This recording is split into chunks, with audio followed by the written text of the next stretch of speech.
Bienvenidos al programa Identidad de la Diáspora Armenia en Argentina, un ciclo de encuentros dirigido a armenios y descendientes de armenios residentes en Argentina, con el objeto de descubrir y difundir a través de la memoria, los relatos y las vivencias, el ser armenio, colectivo y personalmente en el país. Buenas tardes a todos los cibervidentes.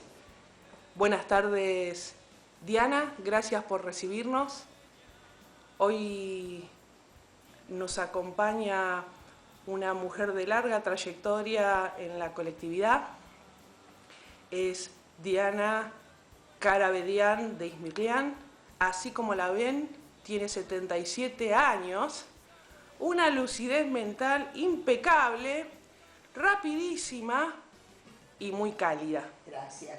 Gracias Miriam, gracias por...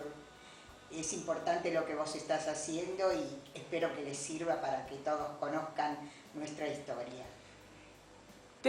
No la mía, sino la de todos los armenios. Amén. La tuya, la de los armenios, pero contanos quién sos, cómo es tu grupo, para empezar a profundizar también todos juntos en nuestras raíces. Mi nombre es Diana. Soy casada, en este momento viuda, me casé con Santiago Izmirlian, tengo 2 hijos, Fabián y Patricia, y un solo nieto. ¿Qué se llama? Que se llama Axel. Mi nieto y mi hijo varón viven en Estados Unidos. ¿Y en qué parte? En Houston. Viven ahí mi nieto tenía 9 años cuando se fueron de la Argentina. ¿Y tu nuera cómo se llama? Mi nuera se llama Marcela. Y mi hija se llama Patricia, está acá en Buenos Aires, con la que ahora comparto mi vida de alguna manera. Mi historia familiar comienza con mis padres, María Solaquian y Jai Karabedian, mi papá llegó a la Argentina en 1923, mi mamá unos cuantos años después, no tengo muy claro en qué año llegó, y él vino solo, muchos años después pudo traer a su familia, que estaban, creo que en Alep y demás, huyendo de toda lo que formaba parte del genocidio, y mi mamá llegó a la Argentina después de que su papá estuvo presente acá y hizo la llamada, como se decía en ese momento, llegó con la mamá y 2 tías y otras primas que vinieron todos juntos. Mi conocimiento de la vida de ellos es más relacionada con la historia de mi papá, porque a los 14 años, estando en Constantinopla, en ese momento era un término que se usaba en turco que yo no sé decir, que llamaba, los levantaban. Como él estaba interno en un colegio, en la primera que levantaron a todos los intelectuales, eso es lo que mi papá contó, fue deportado y yendo en camino, un joven de 14 años le convencen a los gendarmes para ver dónde lo llevaban y ahí se entera que lo llevaban al desierto de Dersor. Él comienza a maquinar, supongo, porque era muy inquieto, cómo escapar de todo eso, pero estaban sus compañeros, sus profesores, toda la gente que sacaron del colegio, y en un momento dado cuenta él, nos contó a nosotras, a mis hermanos y a mí, porque no les dije, tengo una hermana y un hermano fallecido y una hermana que tiene cerca de mi edad, a ella no le gusta que le diga. ¿Cómo se llamaban? Mi hermana se llama Matilde, Susi le decimos, y mi hermano se llamaba Carlos Alberto. Y papá nos contaba como un cuento, cosa que nosotros a veces decimos fuimos muy sádicas, se lo hacíamos repetir una y 1000 veces, pero yo creo que él necesitaba contarlo, cómo fue esa odisea del viaje de él, que los llevaban atados, comían lo que encontraban por el camino, los obligaban a caminar durante muchas horas, los gendarmes que él consideraba que eran bastante ignorantes porque ni siquiera sabían leer ni escribir. Y al mostrarle los papeles y ver que iban al desierto de Dersol, se encontraron con que, bueno, vamos a la muerte. La cuestión esta de genocidio ellos la venían escuchando dentro de Constantinopla, pero no sabía que le iban a tocar. En una primera oportunidad se escapó y escucha de lejos que si él no volvía mataban a sus compañeros, y volvió. Aparentemente parece que era cerca de una zona montañosa y él conocía esa zona porque es cerca del pueblo de él, que es del pueblo de Akşehir, cerca de Konya, que es una ciudad más grande. Akşehir es un pueblito. Y volvió a escaparse y ahí decidió que no volvía. Dio vuelta, llegó, creo, no tengo muy claro, pero creo que llegó a su casa, encontró con que no había nadie y recorrió, buscó y tuvo todo un camino que nunca pudimos tener muy claro cómo fue el transcurso del camino de él, pero sé que trabajó en los ferrocarriles, que también eso contaba que unos tíos de mi mamá también trabajaban en no sé qué ferrocarriles. Supongo sí porque había una ruta de ferrocarriles que se armaba dentro de Constantinopla para unir Europa con Asia. Tengo entendido que tiene algo que ver con eso. Y hasta a mediados del año, en febrero de 1923, él llegó a la Argentina. Con un viaje difícil porque durante el camino les hicieron tirar libros porque el barco se estaba hundiendo. Y es algo que lloró toda su vida porque él amaba los libros, pero le hicieron tirar libros al mar porque tenían que llegara con menos carga. Llegó a la Argentina, muy probablemente que debe haber ido al hotel de inmigrantes, pero él, conociendo el idioma francés que manejaba y dominaba bien, al día siguiente consiguió trabajo. Entró a trabajar con un italiano porque su profesión era electricista, hacía instalaciones eléctricas y en 1934 se casó con mi mamá y vivieron muchísimos años los dos, mi mamá mucho más, mi papá falleció a los 81 años y siempre pendiente de lo que sucedía y de lo que pasaba dentro de Armenia, que era algo que lo convulsionaba, y deseando de todas maneras siempre que hubiera alguna vez un rayito de luz y que el genocidio fuera reconocido. Era algo que deseaba fervientemente. Lamento que todos estos homenajes que estuvimos haciendo durante 2015, él no haya podido verlos ni disfrutarlos porque se hubiera sentido muy contento de ver que la colectividad, toda la diáspora, nos estábamos moviendo y uniéndonos para apoyar y buscar y seguir buscando, que es algo que los armenios merecemos, el reconocimiento, es algo muy útil para todos nosotros. Después la vida de él transcurrió dentro del trabajo y no sé, pero siempre buscando estar presente en todo lo que tuviera que ver con la colectividad. Él, al llegar a Buenos Aires, formó parte de un grupo de teatro que manejaban en ese momento un señor que se llamaba Garo Kalikian. Y ¿sabes dónde funcionaba? Lo que era la calle San Juan, que era donde se reunían los armenios en esa época, porque la iglesia se creó en 1938. ¿La iglesia? La iglesia armenia de San Gregorio Iluminador. Él formó parte de lo que era ahí en la calle San Juan, que se reunían, sé que hacían teatro, porque hay unas fotos que yo lamentablemente no pude encontrar, y la gente que, si hay todavía alguien que se recuerde a Garo Kalikian, que era un personaje dentro de la colectividad nuestra, y él formó parte de eso. Aparte, por otro lado, cuando se creó el diario Armenia en la calle Honduras, él hizo la instalación eléctrica del diario y en pago recibió hasta su muerte el diario Armenia gratuitamente. Después lo dejaron de mandar por intervención de alguno de mis primos, se lo siguieron mandando a mi mamá también hasta que falleció. ¿En qué año fue esa fundación, sabes?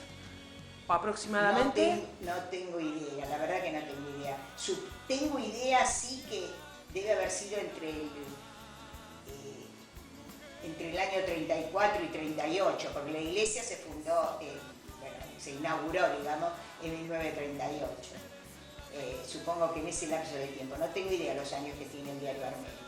Diana, ¿y tenés datos o sabés algo de tus abuelos, tanto paternos como maternos? Sí, de mis abuelos, de parte de la familia paterna, llegó mi papá, una abuela, pero yo no conocí, que se llamaba, igual que yo, bueno, la traducción de mi nombre, ella se llamaba Dikranui. Y tenía, mi papá tenía 2 hermanas, una más grande que él y otra menor que él. Una tuvo 4 hijos. ¿Cómo se llama? Mi tía se llamaba María Garabedian. Estaba casada con Elías Nakashian, conocido porque son los fotógrafos de la colectividad Fotopolo. Son muy conocidos por eso.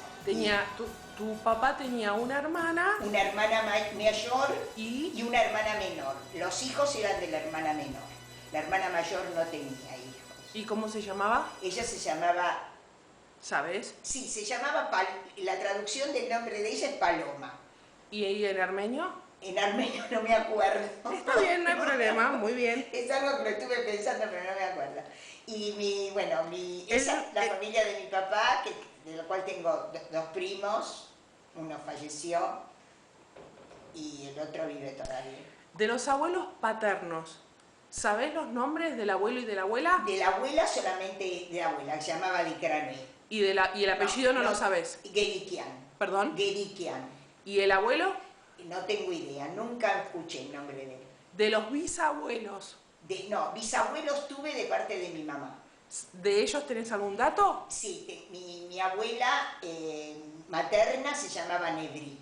Mi abuelo materno se llamaba Elías.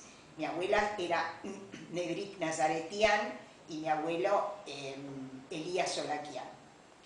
Ellos sí, porque compartí, mi abuela murió joven, tenía 60 años cuando falleció, pero yo compartí muchos años con ella, porque tenía 12 años cuando ella murió. ¿Sabés de qué pueblo? Eran del pueblo de Aksheir. Los dos, el abuelo y la abuela. La abuela y el abuelo. Y de parte de mi papá también, eran todos de Aksheir. Bien. Eran ellos, sí, eran todos de Aksheir. Mi abuela materna, sí, mucho tiempo la disfruté por suerte, y mi abuelo también, porque prácticamente él estuvo presente en mi casamiento, así que para mí. Y él tenía la suegra de él, que vendría a ser mi bisabuela, pero no era la mamá de mi abuela, era la madrastra de mi abuela, que ella sí llegó a la Argentina, no recuerdo el nombre, pero era una viejita amorosa, que durante el verano venía con nosotros a una casita que teníamos en General Rodríguez y dedicaba a hacer dulces. Era la especialidad de ella hacer dulces, se sentaba con un fuego bajo y hacía dulces para toda la familia. Eso lo tengo como una cosa muy cariñosa porque traían los hijos, los nietos, todos le traían, ella decía, me traen el material y yo hago el dulce. Y se pasaba todo el verano haciendo los dulces para toda la familia. La verdad que siempre la tengo presente como una cosita, y ella llegó y tuvo la suerte de ser bisabuela. ¿Conoció? Bisabuela mía y tatarabuela llegó a ser. ¿A qué edad falleció? Aproximadamente, ¿sabes? Debía tener muchísimos. La verdad, porque era como una reliquia dentro de la familia. Diana, hace un rato nos decías que cuando tu papá se dirigía al desierto del Sol, después se volvió a ir, llegó a la Argentina. Él, ¿sabes si supo algo de sus hermanos o sus padres después de ese momento? De la mamá sí, porque la mamá llegó a la Argentina. Sí. Del papá, él no contaba mucho. La verdad que no contaba mucho. Lo único gracioso que nos contaba, que nosotras siempre nos reíamos, que decía que el papá de él tenía el pelo rojo, colorado. Y nosotros con mi hermana la mirábamos y decíamos, pelo rojo y nosotros somos negras. Decía, pero él decía que sí. Porque supongo que la gente que estaba cerca de la montaña, muchos de ellos tengo entendido que tenían el pelo rojo. ¿Y crees que tu papá no hablaba de ese abuelo, o sea, de su papá? Porque no creo que lo haya tenido, porque él salió de su pueblo para estudiar en Constantinopla porque era una persona muy inquieta y quería progresar. Su pueblo, Akşehir, es un pueblo muy pobre, no le debía brindar muchas posibilidades, es muy probable, porque él buscaba otra cosa. Ahora, esa parte del papá nunca la tuvimos demasiado clara. Y si tenía otros hermanos, no, creo que no, porque nunca habló de otros hermanos. Solamente esas dos hermanas que llegaron a la Argentina, mis tías, ¿no? Por supuesto. Diana, y bueno, a tu edad, no hace falta decirlo, pero lo vamos a pronunciar igual. Sabemos todos que somos quienes somos, fruto del ámbito familiar, del entorno a lo largo de la vida y obviamente con las características propias. En tu historia familiar, o en los recuerdos que tenés, ¿cómo fue ser armenio o cómo crees que fue para tus padres ser armenios en Argentina? Era muy fuerte porque ellos hablaban permanentemente en armenio, todo el tiempo. En el negocio, frente a los clientes, que nosotras nos enojábamos, le decíamos, queda feo, ellos dos nunca dejaron de hablar de armenio entre ellos dos. Y crearon en nosotros un sentimiento muy fuerte hacia el armenio. Yo no tuve oportunidad de ir a la escuela armenia, entiendo el idioma muy bien, lo hablo regularmente bien, creo, por lo menos me hago entender por los que saben hablar bien el armenio. Y en mi casa era todo que tenía, todas las costumbres de los armenios las practicábamos todas, sean de la iglesia, sean las costumbres de comida, era regla eso. Pero también mi papá amaba mucho la Argentina y nos enseñó que él estaba siempre muy agradecido de que era el país que lo había recibido. Él entendía que había encontrado acá la paz, la libertad, su familia, y siempre lo consideraba. Como una cosa graciosa de mi papá era que cuando tocaban el himno en la radio, él se ponía de pie. Y nosotros lo mirábamos y decíamos, ¿para qué? Es el himno, hay que respetarlo. Decía. Él hablaba muy bien castellano.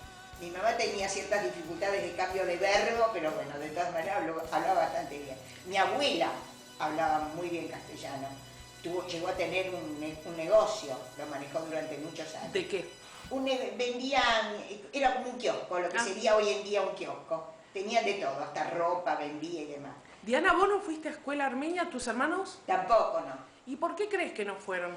En ese momento no era una excusa, era que la escuela armenia la única que funcionaba era la de la iglesia de San Gregorio, que no se llamaba como se llama actualmente, era la escuela de San Gregorio, porque... ¿Era la única escuela armenia en el país? En ese momento tengo entendido que sí, tengo entendida que era la única, porque por lo menos todos los que fueron, que son de mi generación y que fueron a la escuela armenia, incluidos mis primos, todos fueron a esa escuela, no había otra. Y ellos, porque antes era así, a la mañana uno tenía que hacer la escuela primaria estatal argentina, y a la tarde la escuela armenia. La dificultad, siempre me dijeron eso, no creo que mi papá ello lo haya formado como una excusa, porque le importaba mucho todo, era que no nos venían a buscar hasta mi casa.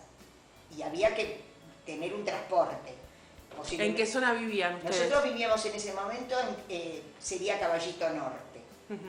Era Gaone y Añasco. Entonces, eso fue.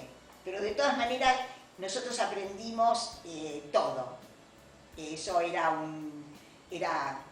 nos enseñaron por qué la religión nuestra es así, por qué los dogmas, tenemos algunos dogmas distintos dentro de la iglesia, eso todo lo teníamos muy clarito.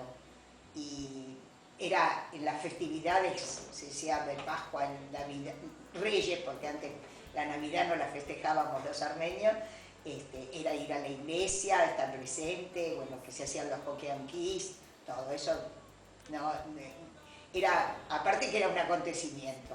Yo considero que era un acontecimiento porque mi mamá siempre nos vestía todas muy pulcras y nos llevaba a mi hermana y a mí. Mi hermano era chiquito. Es decir, que participaban Sí, de los acontecimientos en general de la colectividad también acá. Sí. Más allá que no iban a la escuela, pero sí estaban insertos de alguna manera en la vida comunitaria. Sí, y aparte, hasta cierto momento las relaciones nuestras solamente se desarrollaban dentro del ambiente armenio. Que íbamos al club a comer el men, era dentro del ambiente armenio. Era muy poco. Por supuesto, en ese tiempo, al ir a una escuela argentina, uno tenía compañeras de otros orígenes. Pero la relación nuestra era la compañera, o que venía a mi casa, o que yo... y que no era tanto lo que yo iba a la casa de mis compañeros, ellos venían más a mi casa. Era así, no podía ser de otra manera. Aparte por esa cuestión de cuidar que siempre tuvieron, nos crearon un ambiente un poquito cerrado.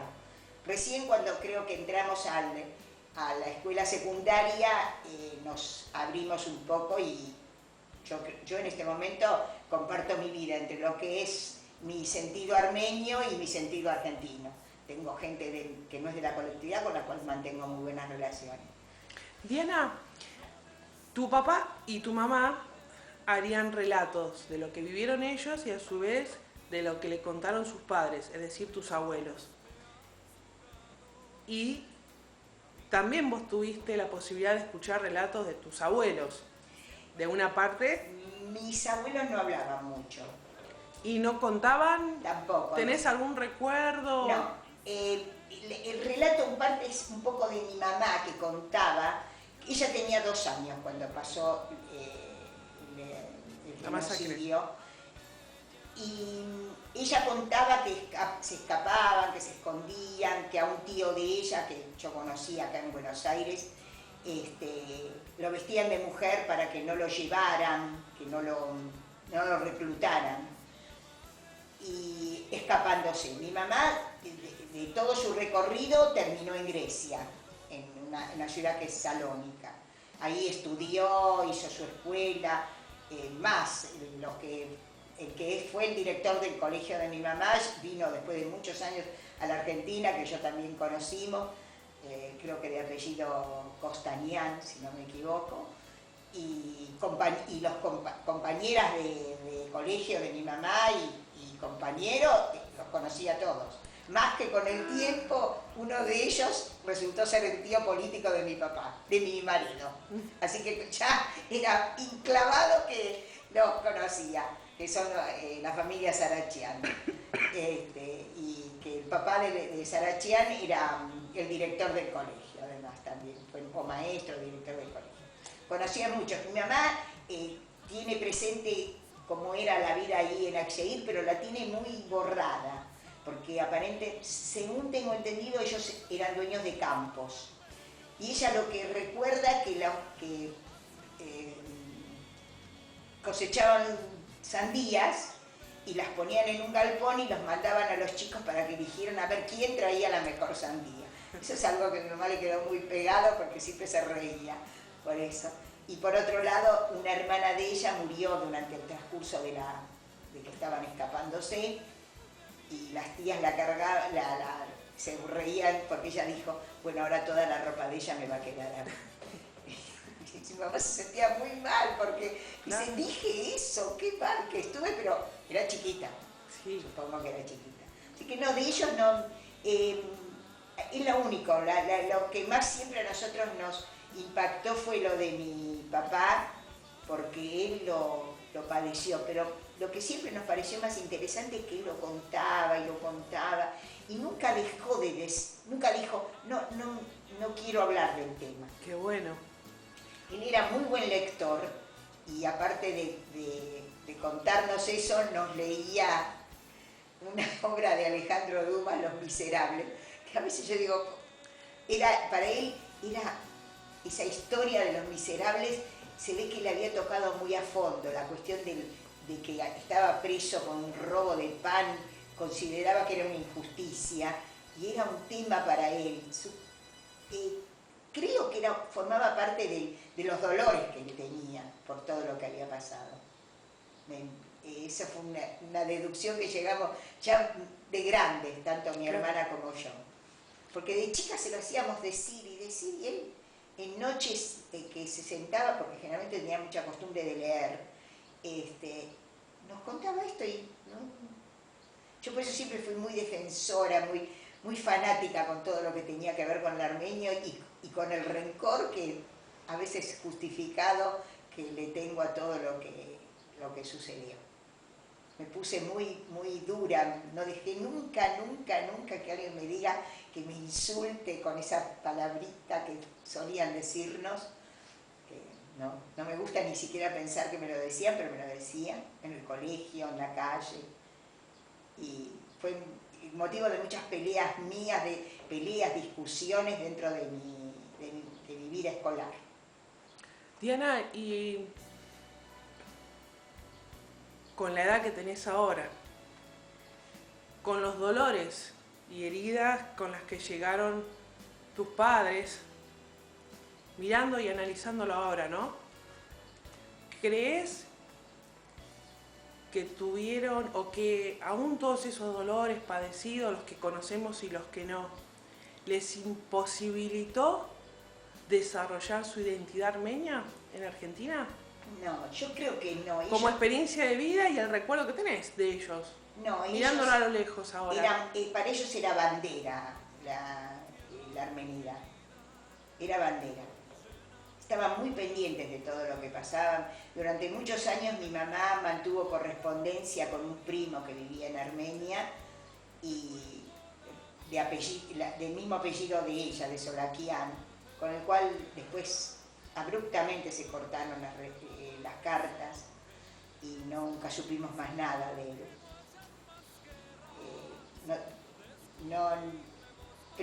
Primas mías, una sobrina de mi mamá, en un viaje a Armenia trató de contactar, de buscar por el apellido y nunca pudimos encontrar por qué tan drásticamente se cortaron las relaciones. Mi papá no tenía a nadie, ¿no? Lo que era su núcleo familiar estaba todo en la Argentina. No, más que sus hermanas y sus sobrinos, nunca supimos de más nada. Mi mamá siempre hablaba de un primo que era hijo de un hermano de mi abuelo, que tenía, por supuesto, Solakian, el mismo apellido. Pero nunca, otra familia no. Pero ellos dentro de acá se sentían muy armenios. ¿Pudieron volver alguna vez a Armenia? No, lamentablemente no. ¿Ninguno? No, ninguna. Nada. Ese es mi deseo, que quedará, no sé, supongo que algún... Hay que concretarlo. Sí, es una asignatura pendiente para mí. Qué lindo proyecto a tu edad. Siempre lo deseé. Y yo creo que lo deseé más que nada por todo lo que contaba mi papá, que por supuesto Ereván no conoció, pero él leía todo lo que tuviera que ver con la colectividad, leía el diario permanentemente, trataba de mantenerse informado y sobre todo cuando leía Diario Armenia, que era su diario, aparte de los diarios de Argentina que leía también, que tenía la costumbre de leer La Nación y La Prensa, eran sagradas para él. Leía el Diario Armenia con una avidez increíble y mi mamá también. Mi mamá leía y hablaba armenio perfectamente, ¿no? Lógicamente habían estudiado ellos. Diana, ¿tus hijos fueron a escuela armenia? Mis hijos fueron al colegio mequitarista. ¿Los dos? Los dos fueron, hicieron desde el jardín de infante hasta se recibieron de bachiller en la secundaria del colegio. Y para ir cerrando, decime. ¿Tuviste participación en las instituciones armenias? Más allá de que en la infancia tus padres como familias los llevaban, pero una vez que fuiste adulta, que formaste tu propia familia, ¿has participado en la... Yo desde muy chica iba a Jomelet Men, eso era lo clásico. Mi mamá me decía que traslado tu cama para sábado y domingo. Más, era una historia que yo tenía dentro del colegio, que lógicamente al ir a un colegio argentino, y un secundario en un colegio argentino, había fiestas, reuniones, y yo, no es que no me dejaban, pero quería, Sí. yo decía, yo voy al club. Era verdad, no estaba mintiendo, Claro. iba al club, en realidad iba al club. Jugaba al tenis malísimamente mal, pero iba al club. Y sí, después ya de grande formé parte del coro de la iglesia que dirigía en ese momento Berta Mujian. Un grupo de chicas nos poníamos el Shavit, y tengo una historia con eso. Yo no sé ni leer ni escribir en armenio, y formaba parte del coro. Cuando Berta Mujian se dio cuenta, casi me corta la cabeza. Pero se rió un poco porque me decía, ¿cómo? Claro, yo tengo memorizada todo lo que es la liturgia, la sé de memoria, entonces yo lo cantaba. Claro. Pero tenía delante mío y no. Claro. Pero un día se dio cuenta. Faltaba escuchar, entonces, bueno, esa es una historia mía. No, y después, en un momento dado, un grupo de jóvenes que éramos en esa época, habíamos formado un grupo de teatro que se llamaba TAB, que era Teatro Armenio Vocacional. Qué lindo. Hicimos algunas obras en el cual yo me dediqué a la parte, como actuar, no, por supuesto, digamos a la parte de vestuario. Y también formé parte en algún momento de la Liga de Jóvenes, porque mi vida dentro de la colectividad fue muy diversa. Puse pie y de corazón en todo lo que fuera institución armenia, sin importar banderías ni colores. Y en ese momento era la Liga de Jóvenes, también había un conjunto de baile, y en una oportunidad o dos, no me acuerdo muy bien, fuimos a Uruguay para el grupo de baile. Por supuesto yo no bailaba tampoco, eso no me pidan demasiado. Sí, aunque una vez bailé armenio, en una oportunidad bailé. Tenía una compañera, una amiga, Catalina Bedrosian, que iba al liceo número 1.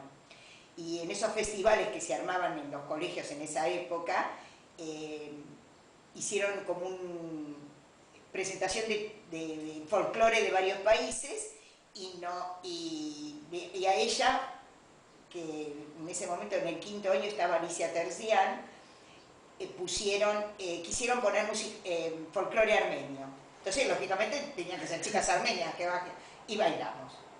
No me pregunten cómo, pero bailamos. Eso no es algo que quiero olvidar, porque la primera y última vez que subí un escenario. No, y después, durante el transcurso de la vida escolar de mis hijos, formé parte de la primera comisión de padres que hubo dentro del grupo Scout, cual trabajamos mucho para ayudarlos, y éramos tanto mi marido como yo muy buenos colaboradores, tengo entendido, porque siempre nos esperaban con los brazos abiertos. Pero bueno, formé parte de mucho tiempo de eso, trabajé muchísimo, a mí la parte solidaria de lo que es, sea tanto de la colectividad como no de la colectividad, me importa y me interesa. Pero dentro de la colectividad creo que hice bastante.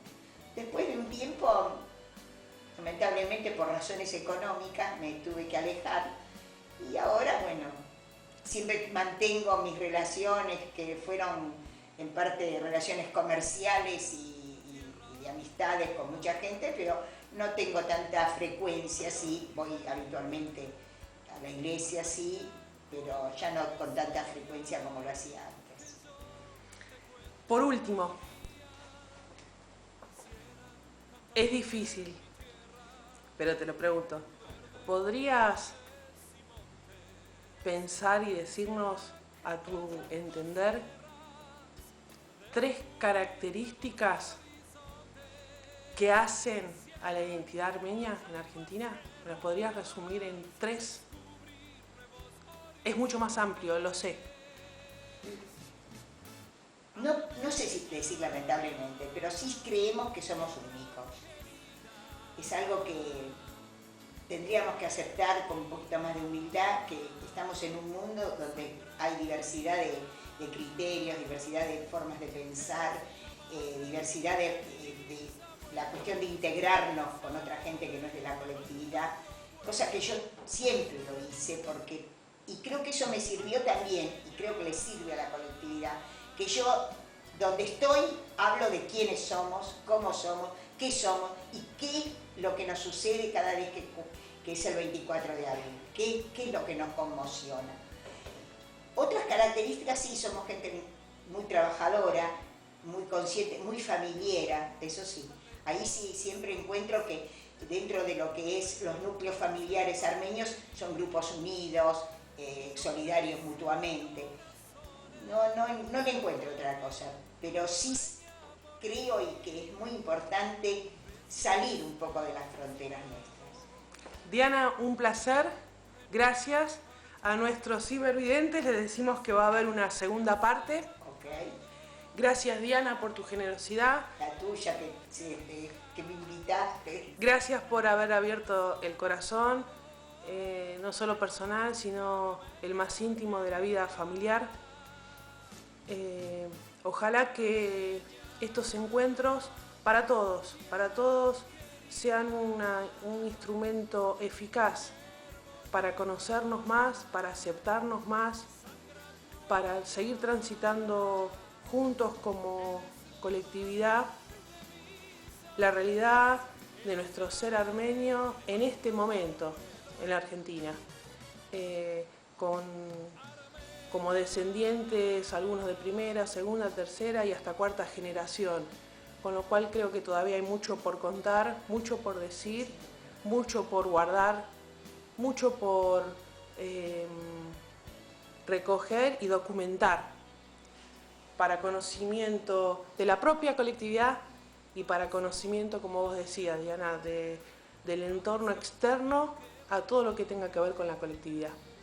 Nos vemos en el próximo encuentro y seguimos deseando que el próximo entrevistado o entrevistada seas vos o tu grupo familiar. Chau y hasta la próxima. Gracias. Chau, chau.